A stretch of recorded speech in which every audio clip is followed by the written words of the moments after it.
I am excited. I am excited because I am learning so much. So, Ramin, I know that we've been working together for a while. You guys, hey, hopefully you've been watching the succession of this nutritional health tip time that Ramin is honestly gifting us. And so excited. Thank you for all the comments coming in, wanting to hear more. So he has a list. You guys just keep sending in comments and we're going to keep making them come up and on here and talk. But it really is like anything. I think it's not just the knowledge that we have, it's how we apply the knowledge. If we apply the knowledge, and when we apply the knowledge, then tweaking the knowledge. I mean, look, I can only talk, my specialty, as you guys all know, is top performance in the arena of business. And my love for health and wellness has taken me down a pretty strong health and wellness path. But there's people that have really mastered their craft.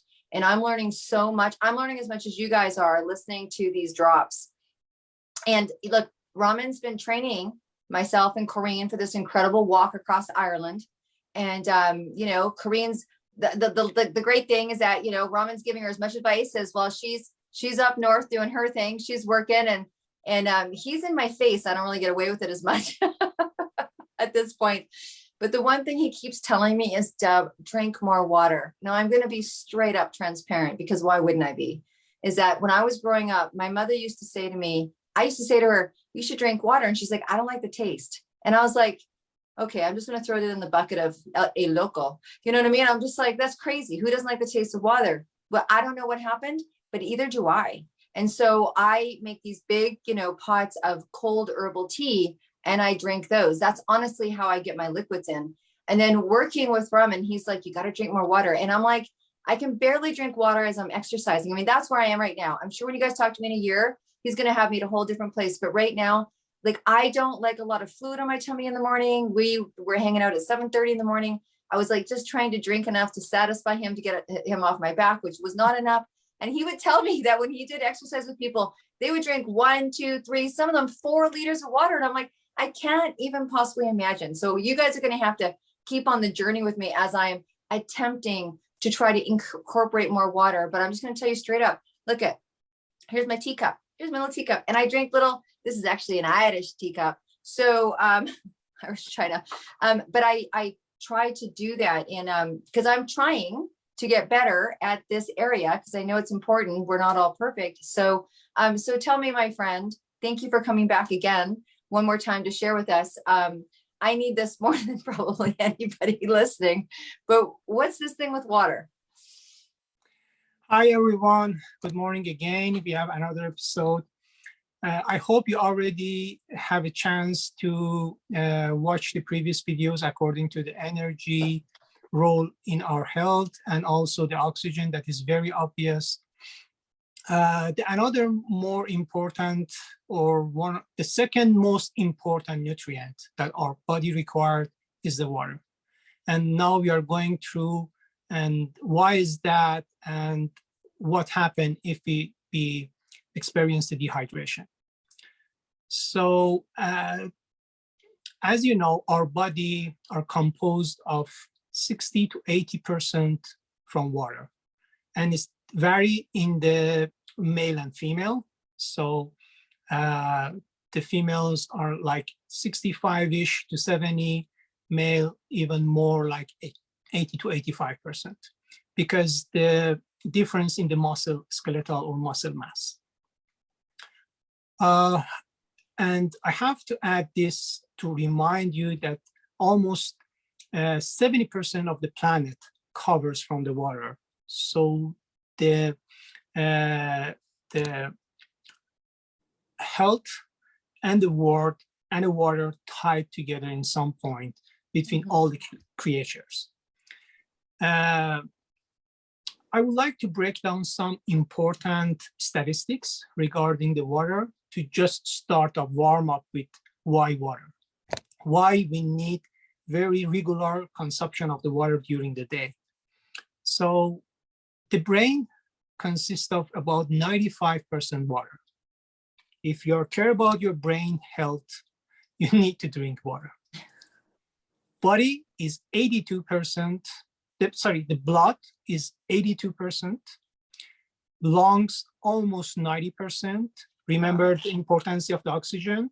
Right. Your lungs also required to solve the oxygen we take from the environment in a liquid form that the blood would be able to deliver it to the cells.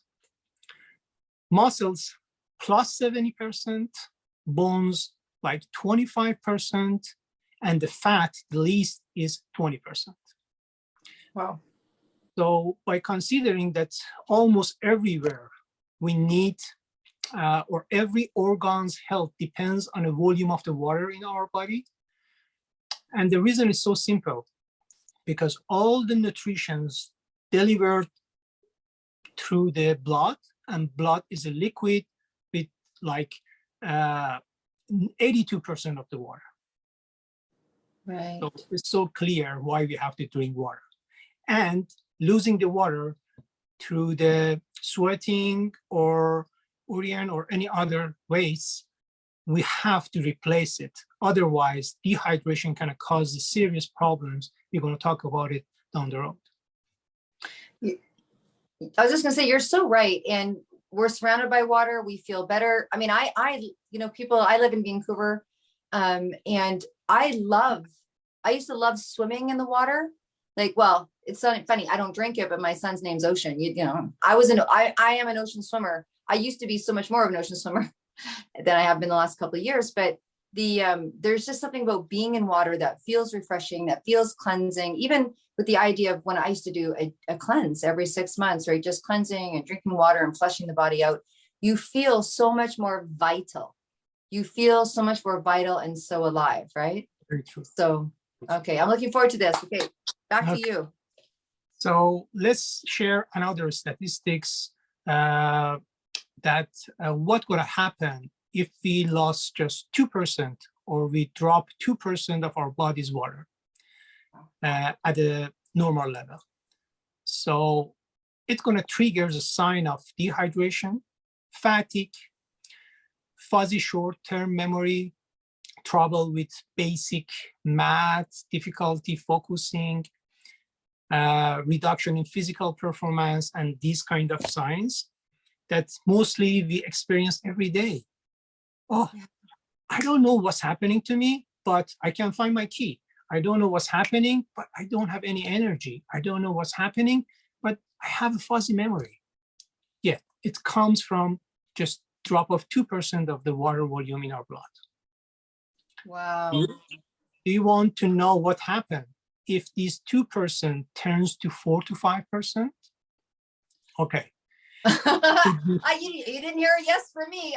I'm sitting on the edge of my seat, a little scared now. Okay, do tell. It could be having negative effects like 20 to 30% decrease in work and exercise performance. Wow. Like those days you say, I have no energy at all. I have no performance. Wow. And we hear that all the time, right? Absolutely. Yeah. We experience it. We live with that. Yes. And it's caused, to avoid of this is so easy, so cheap, almost free. Just drink the water. Yeah. You don't need to drink the high volume of the water at once. You just need to have taps during all the day. You have to keep the volume, then you are good.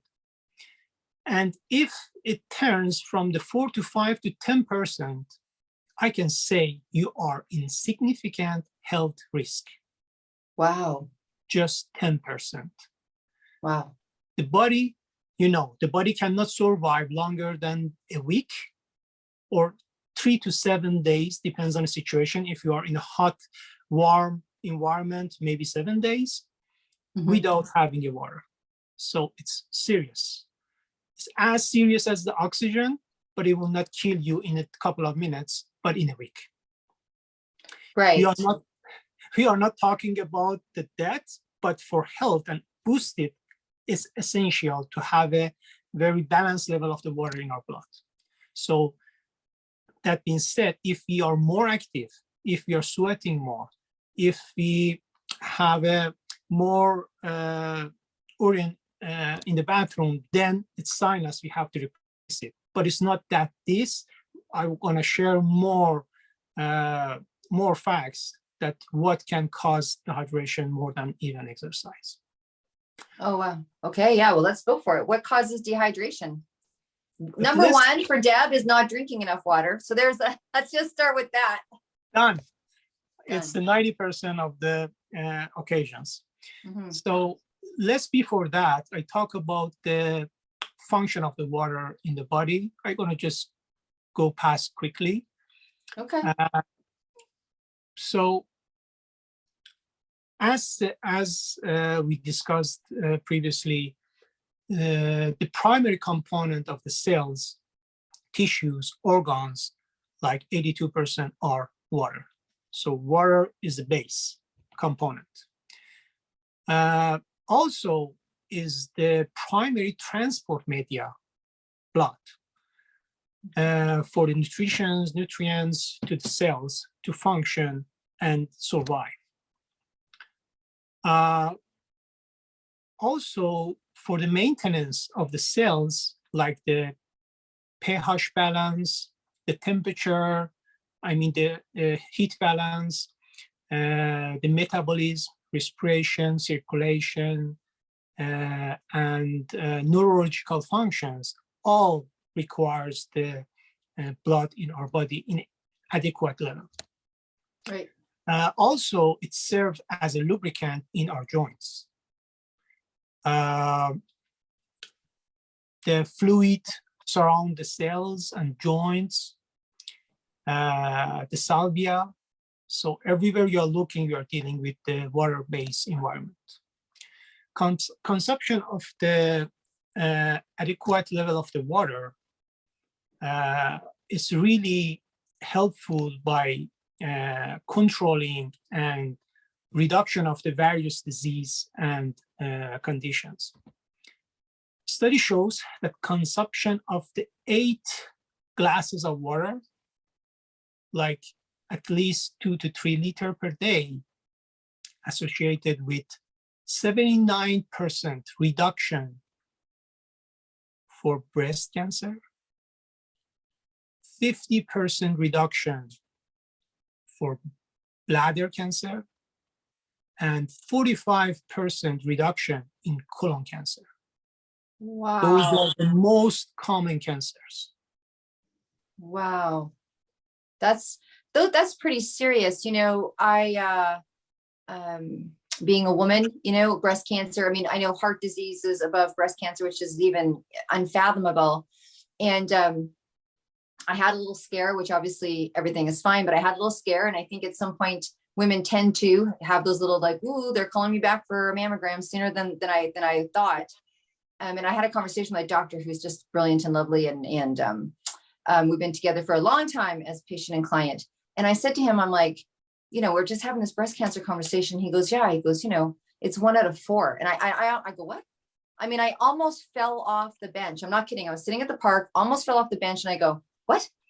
He goes, yeah, 1 out of every 4 women. I mean, I'm thinking of all the women that I know. And I'm like, after all these years of research, after all this money raised, after all this level of consciousness, there isn't anyone in the world I don't think that knows about breast cancer.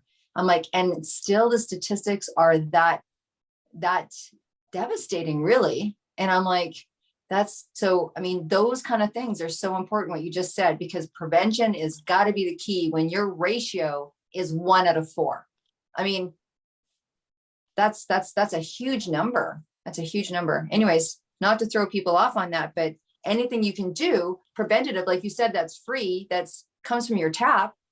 Some people drink tap water, some don't. But look if you needed to drink water that was free out of your tap, you've got that resource right there. Absolutely. Mm-hmm. Yeah. Mm-hmm. Thank you. Wow. So go back to the subject, the muscles that and the healthy muscles is absolutely tied for availability of adequate amount of the water.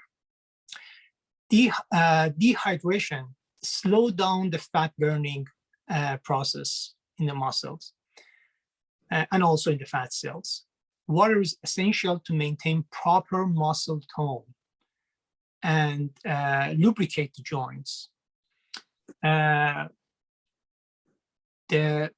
Reducing the muscle fatigue and joint soreness during and after the exercise. Exercising definitely burns the calories and stimulates the fat breakdown, but both produce the toxics in our body. I mean, toxic byproducts because of those chemical activities in our body. Water is essential to process of the flushing those toxics out of the body through the kidneys. So if you don't have enough water in your body, or if your blood is thick, you're putting pressure on your heart for pumping that, for liver to filter that, and also for kidney to flushing the toxics out. So we won't want to get there, because all of them associated with lots of symptoms and conditions and the disease afterward. Don't rely on thirst. Yeah, that should be the name of this whole thing. Don't rely on thirst, because so many people do. They're like, oh, I'm thirsty. Oh, and you wait till you're thirsty, but at that point your body's already talking to you and is really having to compensate. It sounds like it's really having to really compensate for just that lack of thirsty. You are already in a moderate dehydration. So, and when people eat things and drink things that we know dehydrate the body, how they have to counter that, right? I mean, I think caffeine is one of those things that also dehydrates, and people can go on about how good caffeine is, but one of the things caffeine does is dehydration. And so when I went to school, they'd say if you drank a cup of coffee, you had to drink an 8-ounce glass of water to compensate for as much dehydration as the coffee. Yet so many people drink coffee and tea as a form of hydration. So that's not making good math. That math isn't working out very well, right? Correct. Thanks for bringing it up. That's the solution for that, because we are not going to say don't enjoy your life. If you have in a social events, you drink alcohol, if you love to start your day with a cup of coffee or tea, keep going. No one say don't go there, but you have to know what is waiting down the road for you. So the solution to have the both sides, the joy and health together, is compensate by drinking more water. Right. So if you can't afford to drink more, that is make no sense to me. Don't use those kind of materials, I mean the nutrients. But if you are going to do it, that's totally fine for a while, but keep going, keep your hydration at the normal level. Right. So, yeah. So to finish off, when you say normal level, so just to repeat that for people, because there's been a lot of really good information. So you're talking minimum 2 to 3 liters a day, correct? So it depends. For men's, the best is between 3 to 4. For female, the best is 3 to 4 liter per day, depends on their physical activity, sweating level, and so on. For men's, like 4 to 6, depends on their height, weight, physical activity, and so on. So to be safe, say 2 and 3 is the minimum for everyone. But if you want to boost your health, drink water aggressively, not at one moment, but during the day. Right. Carry water whenever and drink wherever is possible. Drink at least 2 cups of warm water when you wake up in the morning. Start your day with water. Drink through the day. before going to bed, at least have 1 cup of the water to clean and wash your digestion system and get it prepared for the next day activity. And drink a cup of water before each meal, like half an hour before each meal, not during the meal, because some people has not sufficient amount of the stomach acid. Okay. Make it thinner and make the process of the digestion longer. So I have to say one more point about the digestion that we are here. Yeah. Digestion is a heavy process. It can take like 60% of whole energy that we get from the food. So it's interesting. We eat the food to have the energy, and 60% of those energy consumed by the digestion system itself. So we just have the 40% for our other vital activities. So yes. As much as we can make the digestion process easier and faster, we're going to have more energy for other stuffs in our life. Oh, okay. Well, folks, you heard it here. So it's interesting, right? It just kind of heightens your awareness, and I can see in different spots where I can kind of pick that up a little bit, right? And yeah, wow. So thank you so much for sharing. I know we have so much more to go, and I really encourage people that, Ramin is really giving us this information in a layered format.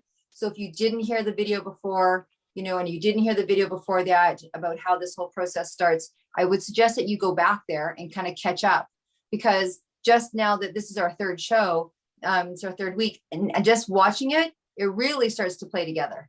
It really starts to play together. And, you're not going to be able to do everything all in one day, but I can see how just the progression and the adaptation of the information and tweaking from a long-term standpoint. I mean, one of my favorite books of all times is called The Slight Edge. Another book that I love, and Jeff Olson is the author, and Malcolm Gladwell is The Tipping Point.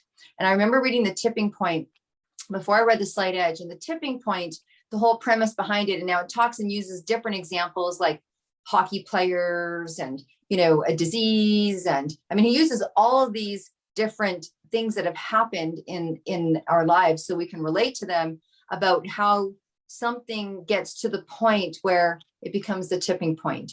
How that hockey player becomes the top NFL player, because they showed, promise when they were younger. And so they were plucked.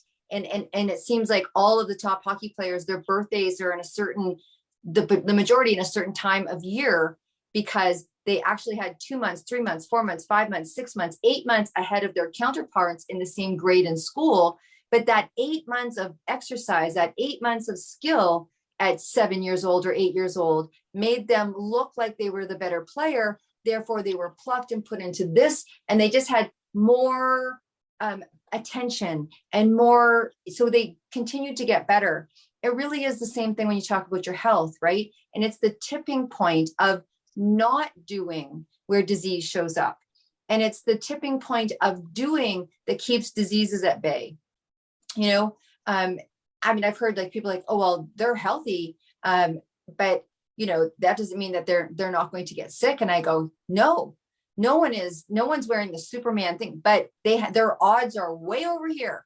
Their odds are way on this side of the scale. Because if you look at the book, and that Tipping Point and the Slight Edge book have sold millions of copies, it's the small little things that you do that gains you momentum over time, right? And you see people, like I've seen people so vibrant in their 70s and their 80s. My Ayurvedic teacher is well into her 80s, right? And that woman rocks. She just put a full-on UBC conference, talking to people.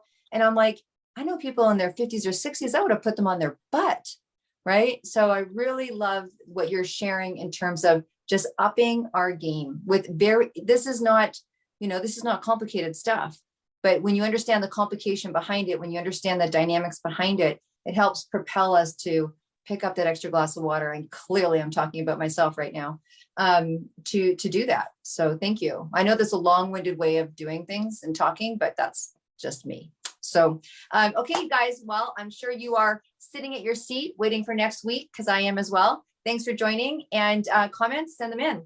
Questions, send them in. Thanks, Ramin. Thank you. Okay.